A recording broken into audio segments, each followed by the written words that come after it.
हमारे देश के नौजवान साथियों ने, हमारे देश के किसान ने, हमारे देश के मजदूर ने, हमारे देश में रहने वाले हर एक व्यक्ति ने जी जान की बाजी लगाई और इस देश को कभी झुकने नहीं दिया।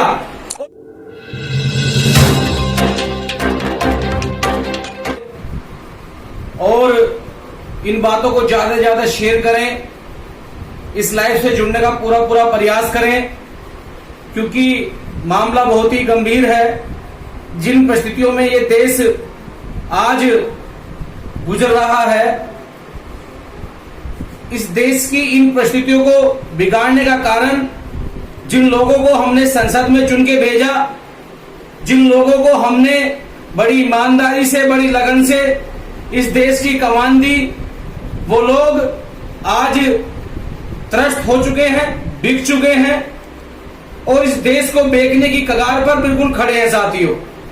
तो मैं आप सबों से हाथ जोड़कर आग्रह करूंगा कि ज्यादा से ज्यादा इस वीडियो को शेयर करें, अपने विचार रखें, क्योंकि अब आप ही लोग आखिरी उम्मीद है इस देश को बचाने के लिए, हर देश को उठाने के लिए।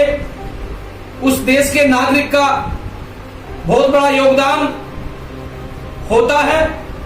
तो साथियों, जिस तरीका से परम पूज्य बाबा साहब डॉक्टर भीमराव अम्बेडकर जी ने भारतीय संविधान बनाया और उस संविधान में गरीब, मजदूर, किसान, शोषित, पीड़ित महिलाओं के लिए विशेष रूप से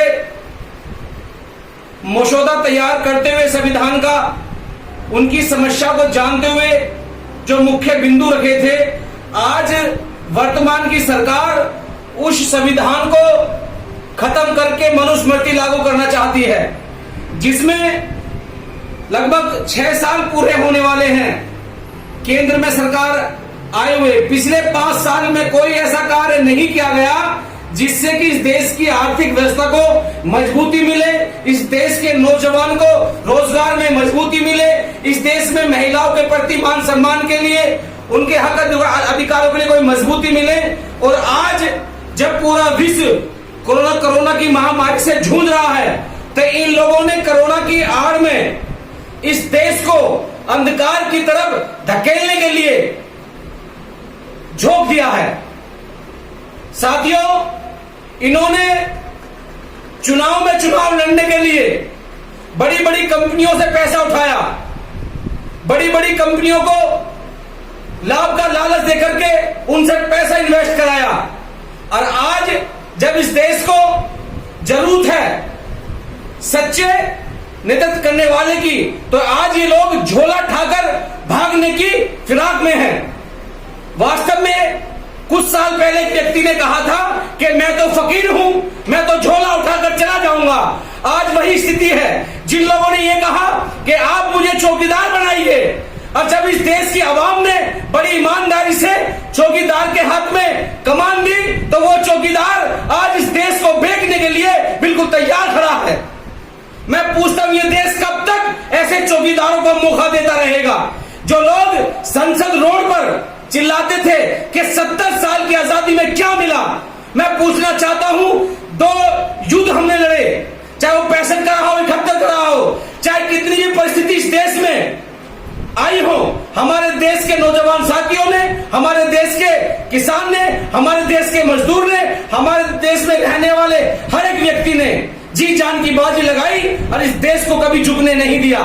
और जब से ही केंद्र में भाजपा की सरकार आई है, इन लोगों ने अपने निजी स्वार्थ के लिए गरीब के पेट पे, किसान के पेट पे, मजदूर के पेट पे सगला बोझ और उनके पेट पे लात मारने का काम किया है। साथियों, आखिर कब तक आप खाली और ताली बजाते रहेंगे? जब 2014 में सरकार आई तो 2 करोड़ युवाओं को रोजगार देने की बात हुई, किसानों के लिए विशेष कर माफ करने की बात हुई, किसानों के लिए विशेष फसल का योगदान देने की बात हुई। कहां गई वो बातें?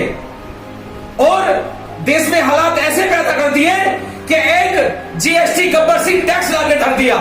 उसके बाद किसान, अगर कोई मजदूर आदमी, किसान आदमी बैंक से लोन ले लेता है, तो ये लोग उसकी भैंस तक घर से खुलवाने का काम करते हैं, उसकी फसल को खेत से उठने नहीं देते।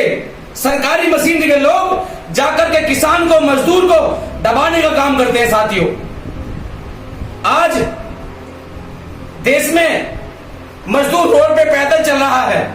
इन लोगों ने भारतीय संविधान का उल्लंघन करके एक तो वैश्विक महामारी, ऊपर से इन मनुवादियों की महामारी से हम जूझ रहे हैं। जब आज देश 40 या 45-50 दिन लॉकडाउन झेल रहा है, किस इस देश के नागरिक ने अपना योगदान नहीं दिया?